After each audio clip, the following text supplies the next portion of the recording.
There's a grace when the heart is under fire, another way when the walls are closing in.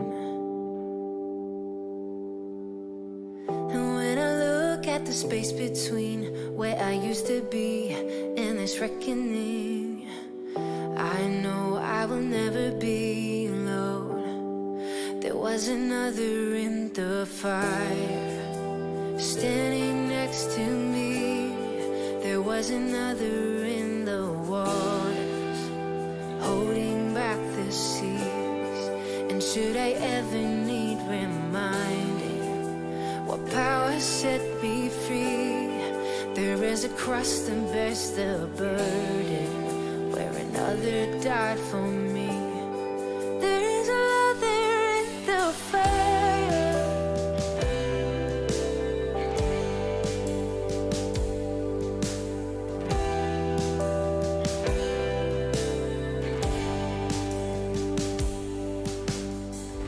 Oh, my dead left for dead beneath the water.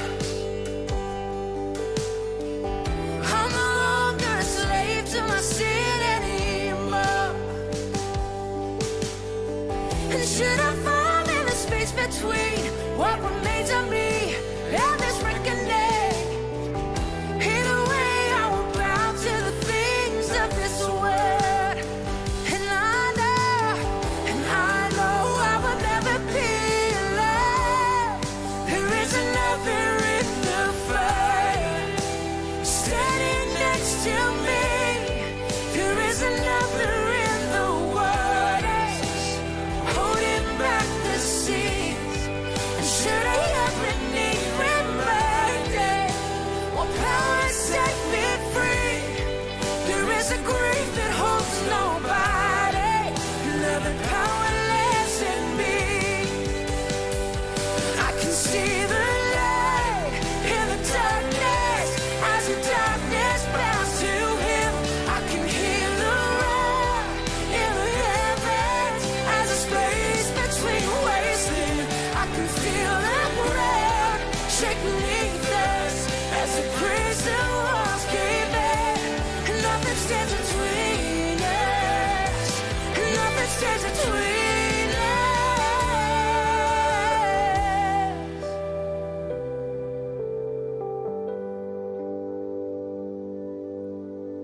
There is no other name but the name that is Jesus. He who was and still is and will be through it all. So come on, May, in the space between all the things unseen in this reckoning. I know I will never be alone. There'll be another in the fire, standing next to me. There'll be another in the waters, holding back the seas. And should I ever need reminding what power set me free, I'll count the joy come every battle, 'cause I know that's where you'll be. I'll count the joy come every battle, 'cause I know that's where you'll be. I'll count the joy come every battle, 'cause I know that's where you'll be.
All right. Hey, good morning, everybody.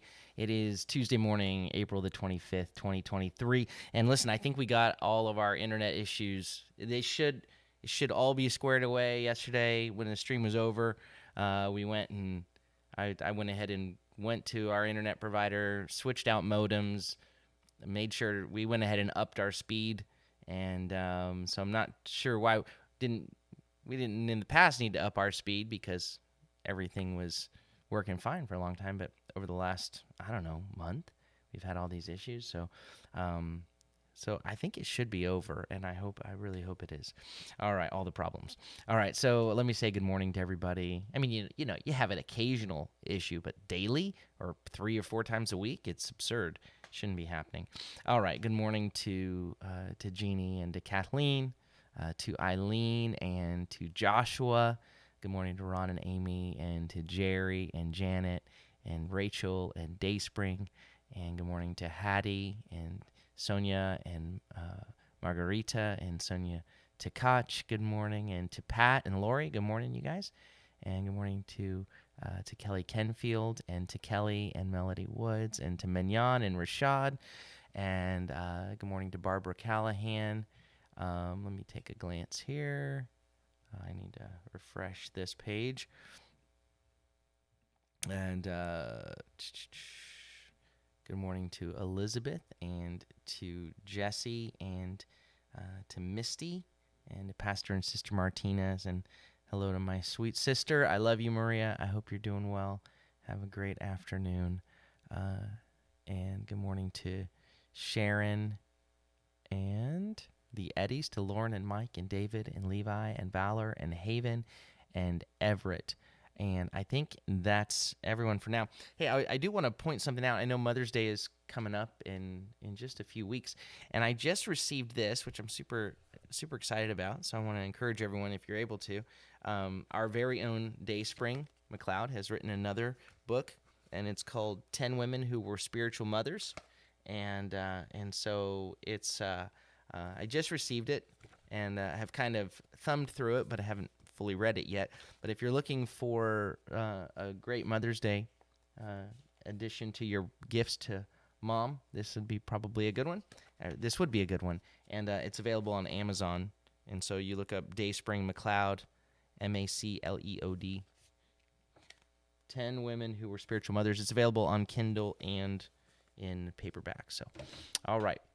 So that's pretty cool. Good job, Dayspring. It's really you're prolific. You are writing, and I don't know. I'm just I write. I've just never been confident enough to put it in a book. It's much easier for me to just talk. But everything I write down is word for word, or not for Daily Manna. My messages, I write it out as much as possible so that it's thought through. But someday maybe we'll see. All right. We are in Isaiah 51. We're going to be looking at verses 9 through 16. And I've titled today's Daily Manna, excuse me here, I'm sorry. I've titled today's Daily Manna, The Fear Means I've Forgotten. It's not meant to be a title that is condemning. It's just the reality that the fear, the anxiety, in the moment that the fear and the anxiety take place, there's something I've forgotten. Right? I've forgotten who God is, like really who He is and whose I am. And if I can keep those two things in view perpetually, then whom should I fear? And we see that this is a word of, this is a great passage today that is just a passage of comfort, a passage of consolation. It's a passage that shows the prayer of the faithful that get so excited at what the Lord is promising. So the Lord has given this word to His servant, spoken of His servant, Then at the end of chapter 50, it says, who among you fears Adonai? Who hears the voice of his servant? Who walks in darkness and has no light? Let him trust in the name of Adonai and lean upon his God. Look, behold, all who kindle a fire, encircling yourselves, surrounding yourselves with firebrands, walking in the light of your fire.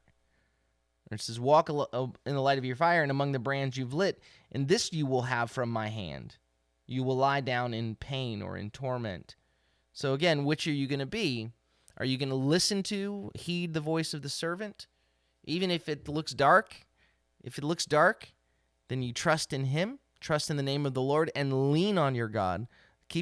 Stay focused on him, listening to his voice, right? But everyone who, in your own power, in your own strength, you kindle your own light, and you walk in the light of your fire. You say, I don't like the darkness. I don't want to have to just listen and wait and trust. I don't want to wait through the difficult times.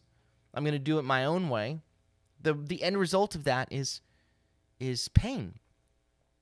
And so we saw yesterday in chapter 51, the word of the Lord turns his full attention to, okay, well, so to the one who will listen, to the one who does pursue the things of God, who's going to listen to the voice of the servant. Verse 1 of chapter 51 said, listen to me, you who pursue righteousness, is the language, tzedek, righteousness. You who seek Adonai, look to the rock from which you were hewn, and to the quarry from which you were dug. Look to Abraham your father, and to Sarah who bore you. For when I called him, he was but one, and I blessed him and multiplied him. For Adonai will comfort Zion. He will comfort all her desolate waste places. He will make her wilderness like Eden, her desert like the garden of Adonai. Joy and gladness will be found in her, thanksgiving and a sound of melody. Verse 4 says, pay attention to me, my people. Give ear to me, my nation. For Torah instruction will go out from me. My justice, right, my righteous governance, as a light resting on the peoples, is the language. My righteousness is near. My Yeshua, my salvation has gone forth, and my arms will judge or rule in justice, with justice, the nations. The coastlands, right, the ends of the earth will wait for me, will hope for me. And for my arm, they will wait expectantly, they will endure. Lift up your eyes to the heavens and look to the earth beneath. And again, this language of look, we talked about yesterday how it's a word that nabat means to look with basically eyes of faith, right? Look with eyes that see beyond the immediate. Look and look with spiritual eyes, really, is what it says. So look at the earth beneath you. But don't look with the physical eyes. Look at the reality. He says the heavens will vanish like smoke. The earth will wear out like a garment, and its inhabitants will die like gnats. But my salvation, my Yeshua, will be forever, and my righteousness will never wane. Verse 7, listen to me, Shema, you who know justice, you recognize righteousness. How do you recognize righteousness? You know it. You see it. When you see it, you know it. How is that? Because you are a people with my instructions in their heart. Don't fear the taunt of men, the insults of men. Don't be dismayed at their revilings, their blasphemies, their insults. For the moth will eat them like a garment, and the worm will eat them like a wool. But my righteousness will be forever, and my salvation for all generations. So the Lord just called out, kind of repeat, like, listen, pay attention, look. He's to employ your faculties here and your spiritual faculties. Shema, you who are in pursuit of righteousness, you're calling out to God. You're looking for it. I want you to hear and respond to what I'm about to do, right? And he says, and draw comfort. Look back at your roots. Look to the rock from which you came. Look at my faithfulness to Abraham and Sarah. And that's how it's going to be with you. I blessed them and multiplied them. He says, that's what I'm going to do. My promises came through the long wait. He said, pay attention now. give ear, my people, my nation. Because he says, my instructions they'll go forth from me. You're in pursuit of righteousness, right? You're the ones in pursuit of righteousness. Well, my righteousness, my justice will rest upon the peoples as a light. And he says, my righteousness is near, he said in verse 5, right? My salvation has gone forth. The justice, the right dealings of my arms, the strength and the right dealings of my arms to govern the people is on its way. The ends of the earth are waiting with expectation. He says kind of in verse 6, he said, look up at the heavens, look down. Kind of look at this that you're standing on that's foundational. Look around. Everything you see, all that's temporary. But my salvation, that which you are waiting for, and my righteousness, that's what you're in pursuit of, is eternal. And again in verse 7, he says again, Shema. You who know justice, it's internalized in you because my word is internalized in you. You've taken, my instructions are in your heart. Don't be afraid of what's temporary. Don't look up, look down. Don't be afraid of this. Fix your eyes, fix yourself upon what endures, my salvation, my righteousness. To which now in verse 9 today, Isaiah, and effectively, like it's almost like the opening verses are Isaiah excitedly responding, and the people who are in pursuit of righteousness, who are calling out to God, excitedly responding, right, to what the Lord has said here. They're and basically saying, here's God says, my arm is going to do it, and they're like, do it and they cry out to the arm of the Lord. Do it again like you did before. And when I say like you did before, it's not do it in the same way you did before, but as you have always done before. The arm of the Lord has been what has the strength of the Lord has been what set us free. Lord, do it again.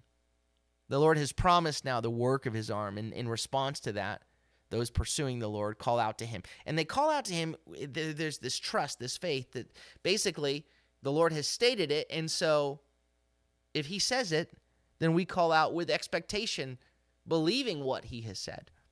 And so the prayer in verse 9, and let's just read verse 9 and 10 together. It says, awake, put on strength, or be clothed in strength, O arm of Adonai. Awake like in the days of old, the generations of long ago, and long ago uses the language for eternity, Dorot Olamim, the generations of eternity. Like, as your arm has always eternally been strong, awaken again. Was it not you who cut Rahab in pieces, who pierced the dragon?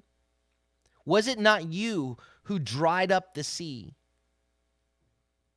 the waters of the great deep? Now again, who's being addressed here? The one being addressed here is actually the arm of the Lord, awake arm of the Lord.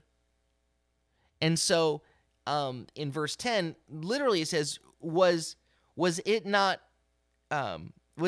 him, or the one that wasn't it he who dried up the sea? Speaking of his arm. The waters of the great deep, who made the depths of the sea a path for the redeemed to pass over. So, right, when you first read this in verses 9 and 10, it's pointing toward the language. There's the language of Exodus. And yet there's language that is, it points to something that has a more ancient terminology. Now, the word for Rahab means exalted one, was language that pointed to Egypt. We saw that in Isaiah 30, verse 7. Isaiah 30, verse 7, Egypt's help is futile and pointless. Therefore, I have called her Rahab, exalted one who just sits. We talked about that a long time ago. We see the terminology in Psalms. In Psalm 87:4, the Lord says, I will mention Rahab and Babylon among those who acknowledge me. Behold, Philistia and Tyre with Cush. This one was born there. And we've gone through that psalm in the past. So the language, though, pointing to Rahab here is pointing to Egypt. And the defeat of Egypt, the parting of the Red Sea here, is described descriptively. It's using language in regard to defeating, subduing the monster. There's the language here that that we read, the word for the dragon here is this word tanin, which points to a sea creature or like a sea monster kind of thing. And so there's pointing to the Exodus, but it's pointing to something even more foundational than that. And so just as we've been called to look and to see with spiritual eyes and to see, this is the call here is for the Lord to defeat that which is hidden in the waters, that which is there that that is sought to destroy us. We see the same kind of description in regards to the Exodus back in Psalm 74 as well. Verses 12 through 14, we read, "Yet God is my king of old, working salvation in the midst of the land." Verse 13, "You split the sea with your power. You smashed the heads of the monsters." Uses the word taninim. Taninim is monsters, right? This what's been described here as dragon, or it can be a sea creature. "You crushed the heads of Leviathan, giving him as food to the desert dwellers." So, and then we'll later see, I mean, not in this, but later, Ezekiel in Ezekiel 29, he identifies the word monster, tanin, with Pharaoh. Verse 3 of Ezekiel 29, "Speak and say, thus says Adonai Elohim, behold, I am against you, Pharaoh, king of Egypt, the great Tanin," here translated crocodile, but having to do with like sea monster, "the great Tanin, lying in his rivers, who says, my Nile is my own, I made it for myself." Right, so the language here in the prayer is calling out to the arm of the Lord. And remembering what you've done before, Lord. Remembering that it was you it was you, O arm of the Lord, that made a way for us. Remember, because here's the deal. The pointing backward, right? Like before, Lord, you set us free from the powers that were greater than us, from the monsters we couldn't see in the water. Like, yeah, you parted the water, but you dealt with what was underneath that water. Do it again. Right, and this pointing backward, this remembrance, things of eternity, things of old, right? This is the cry of the redeemed, who the cry of those pursuing God's righteousness, and they're doing what He's instructed, really, right? So where the Lord has says,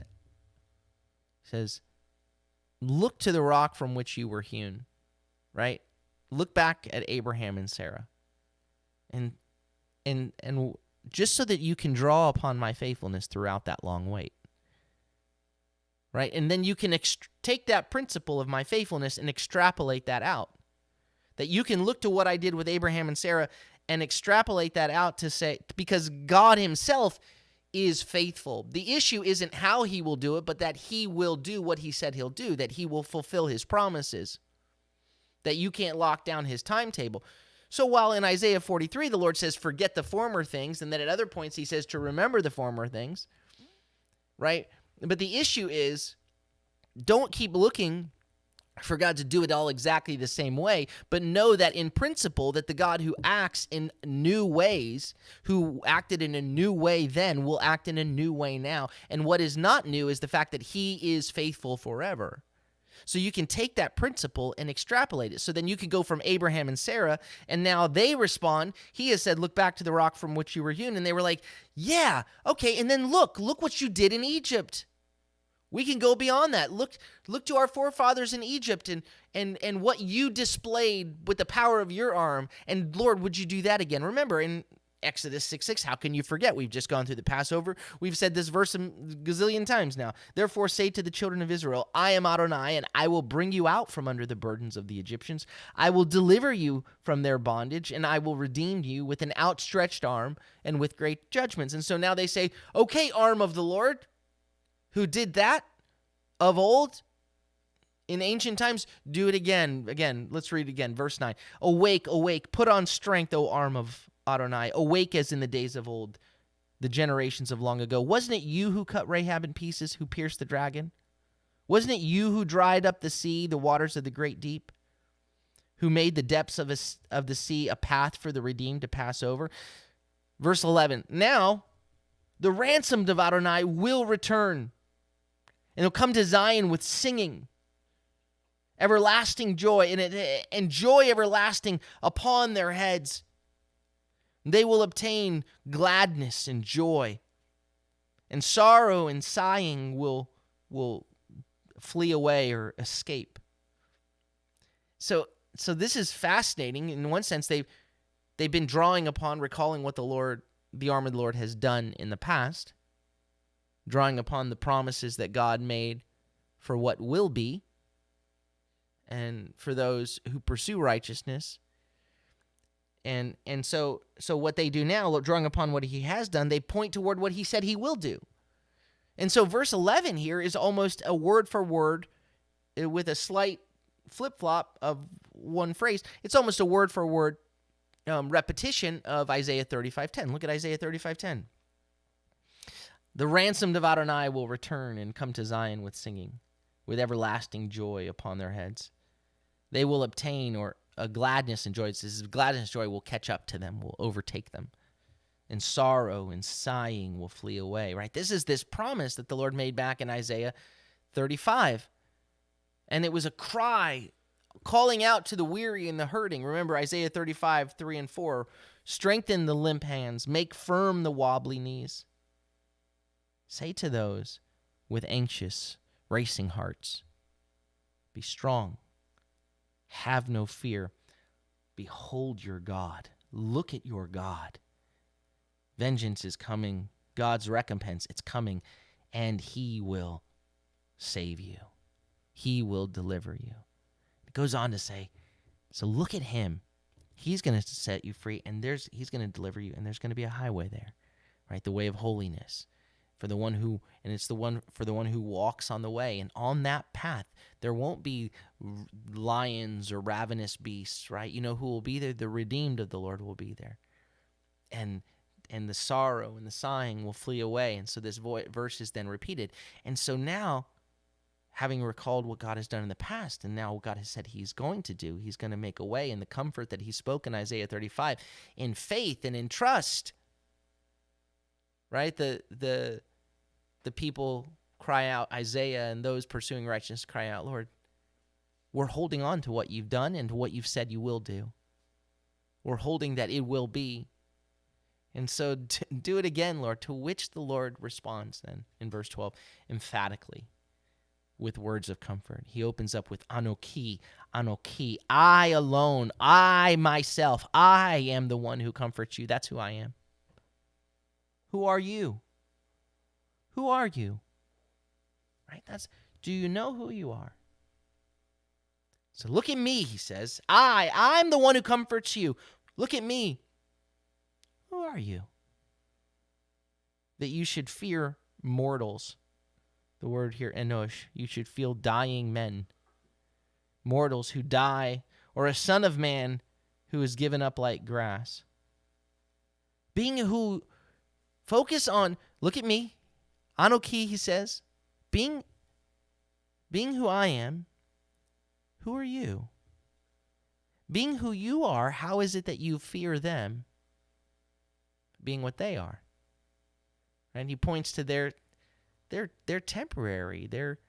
They're mortal. They die. They become grass. Right? You're buried and enter back into the circle of life. They become grass. They become food for worms. So why we say, well, but I'm also mortal, and a man who, when buried, becomes like grass? Sure. Indeed, but that's why the root is, look who I am and who are you in relation to me. Verse 13 says, but here's what you forgot. Why do you fear them? Right? Look up at the sky. Look down at the earth. Look around. That's temporary. My salvation, my righteousness is forever. I'm the one who comforts you. Keep your eyes on me. Because you forgot Adonai, your maker, who stretched out the heavens and laid the foundations of the earth. Are you trembling the whole day? Are you in constant dread the whole day because of the fury right? In the face of the heat, the wrath of the oppressor, of the one who oppresses and squeezes? Are you trembling all day because of that? Because of the fury of the oppressor as he makes ready to destroy? But where is the wrath of the oppressor? Where is it? Again, so it opens up saying, don't forget who I am. You forgot me. When you got afraid, when you're trembling with fear and you're looking at the wrath of the oppressor and you're trembling all day because of his fury and he's ready to destroy, but you're mine. You've forgotten your maker, right? And he's our maker. He made us because he chose us and he redeemed us and he cared for us, right? Isaiah 43:1. Now, thus says Adonai, the one who created you, O Jacob, the one who formed you, O Israel. Fear not, for I have redeemed you. I've called you by name. You are mine. Like, don't forget that. Isaiah 44. But now listen, Jacob, my servant, Israel, whom I have chosen. Thus says Adonai, who made you and formed you from the womb, who will help you. Do not fear, Jacob, my servant, Yeshurun, whom I have chosen. Right? I'm not some mere national God that's over this little territory. I'm the one who's the creator of all the heavens and the earth.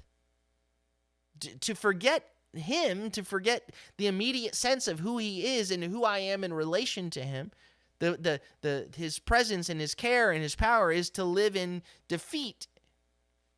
Why are you shaking and feeling oppressed? There's oppression. You look around and there's oppression and there's destruction. Right? But that's not where your eyes look at me. If the Lord, since God is creator, we don't have to fear the anger of an oppressor, right? Nor how horrifying his or her plans are. Not that the it's not terrifying when you look at it, right? What pain and oppression can bring. We're not walking in self-delusion, saying, "Well, I'm not oppressed. We're not oppressed. We're not oppressed." No, it's not happening. No, it's around us. But when we're in that reality, the question is, yes, in this reality, there's so much oppression and destruction.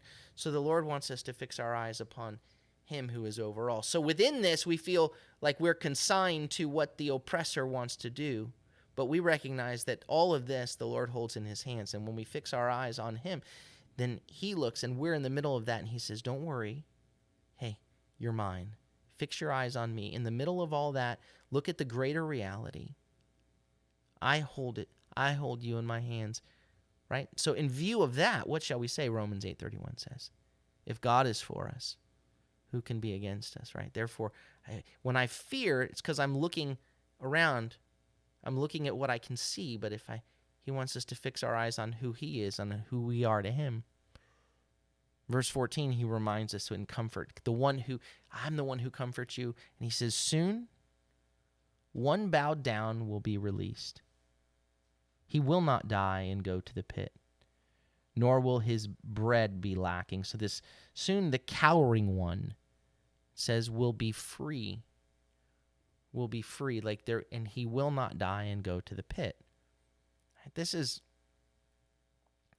language that is not necessary. People want to use it to point to Babylonian exile, but this is pointing out something more, because all of them died, right? He's pointing to, first of all, the tyranny of the world, of this age, of the kingdom of darkness, of the monster in the sea, as it were, that he has defeated, just as he has defeated Pharaoh, the monster ruling this place of oppression is defeated.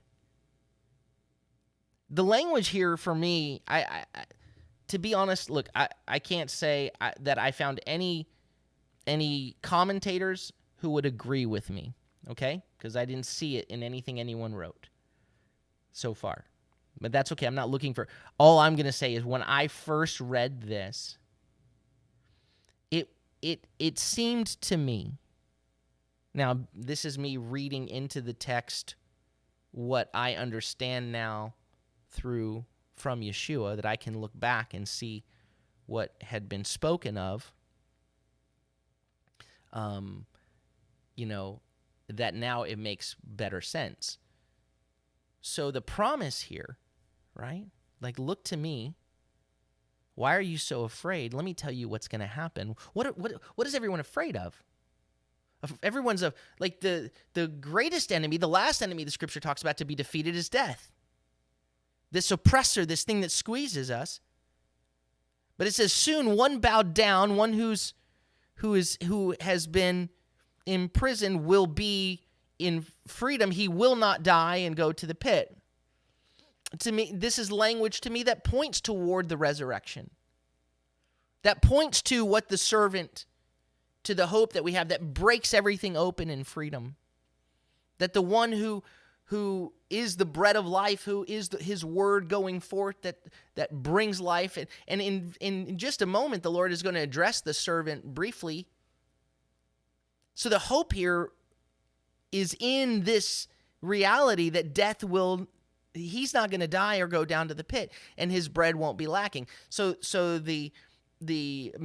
the commentators point to that this is the point. This is promised to us who are in exile. So soon you who are imprisoned will be free, and you won't die or go to the pit, and you won't be lacking for bread.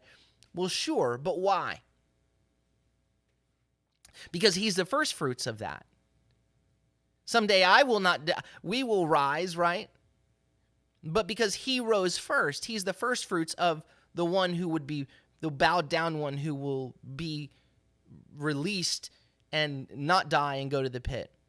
So I recognize that I may be and in humility I could be wrong, and some other scholars can say no, that can't be because of such and such. But when I read this, in light of all that's going to be laid out, I can see this being an early pointing to Yeshua's resurrection. Verse 15, because he says, and I, ve'anoki, and I alone, I am Adonai your God. I'm the one who stirs up the sea. But the language here for stirs up is that word when he says, my light will rest upon the people. I'm looking at the time, but we're almost done. Will rest upon the people. And he says, I rest the sea.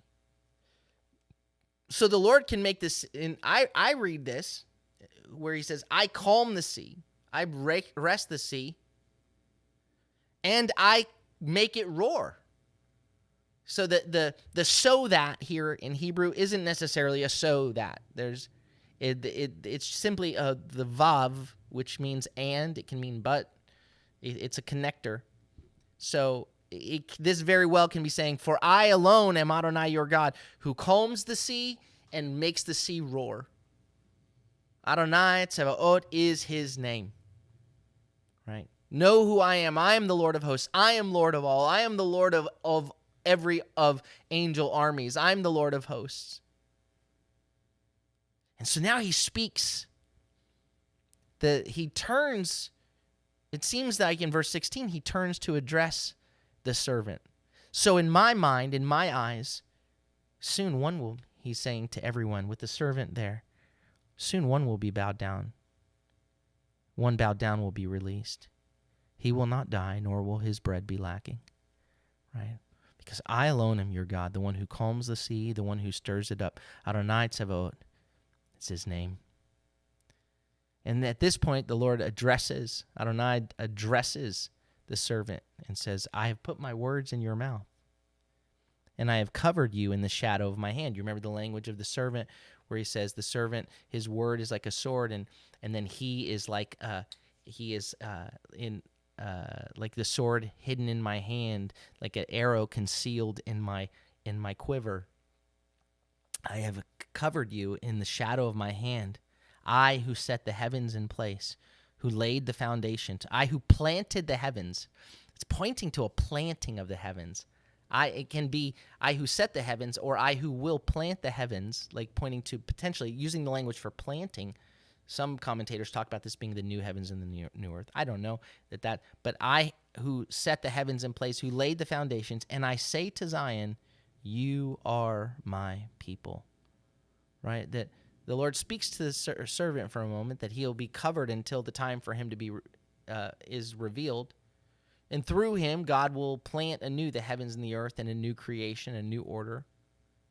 And still, in the midst of that, new heavens, new earth, newness that God is doing, God still reassures Zion, you are my people, right? God's choice has not changed and will not change, right? His promises are faithful. So in the midst of the fear, in the midst of when he's saying, I'm promised this, but I don't see it yet, he says, fix your eyes on me. Don't forget who I am. When I'm afraid, I've forgotten. Philippians 4, verse 6, do not be anxious about anything, but in everything by prayer and petition, with thanksgiving, let your requests be made known to God.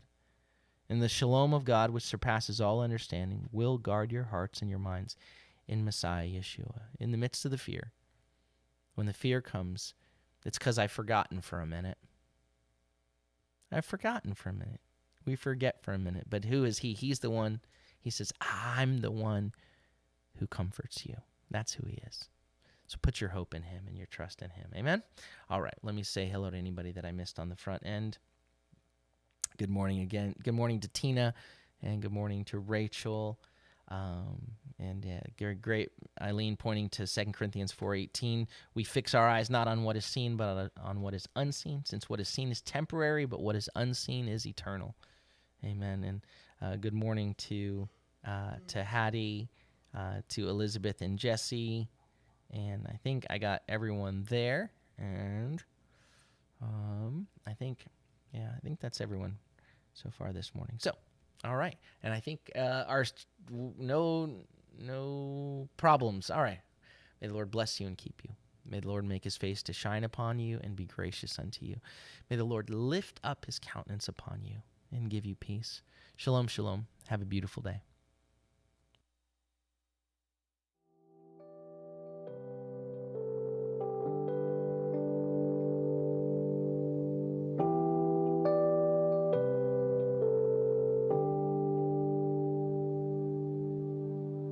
There's a grace when the heart is under fire,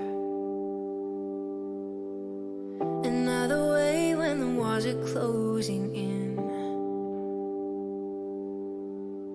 And when I look at the space between where I used to be and this reckoning, I know I will never be alone. There was another in the fire, standing next to me. There was another in the waters, holding back the seas. And should I ever need reminding what power set me free, there is a cross that bears the burden, where another died for me. There is another in the fire.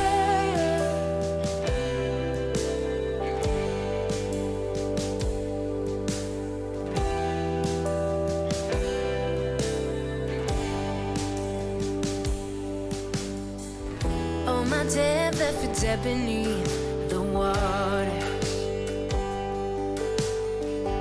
I'm no longer a slave to my sin anymore.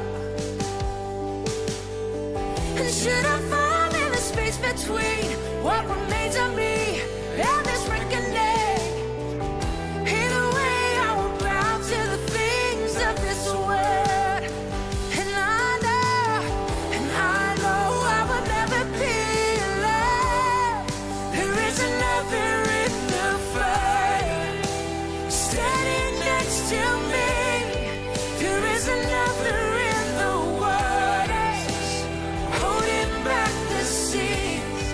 Should I ever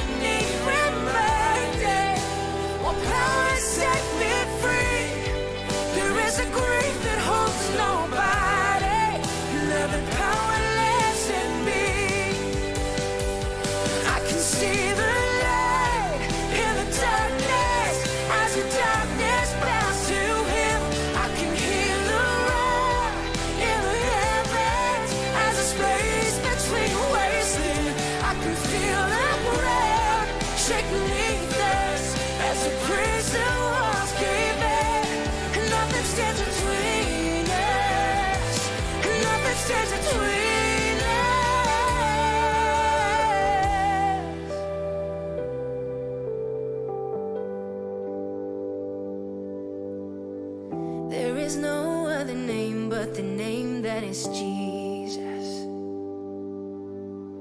He who was and still is and will be through it all. So come on, May, in the space between all the things unseen and this reckoning. I know I will never be alone. You'll be another in the fire, standing next to me. There'll be another in the waters, holding back the seas. And should I ever need reminded what power set me free, I'll count the joy come every battle, 'cause I know that's where you'll be. I'll count the joy come every battle, 'cause I know that's where you'll be. I'll count the joy come every battle.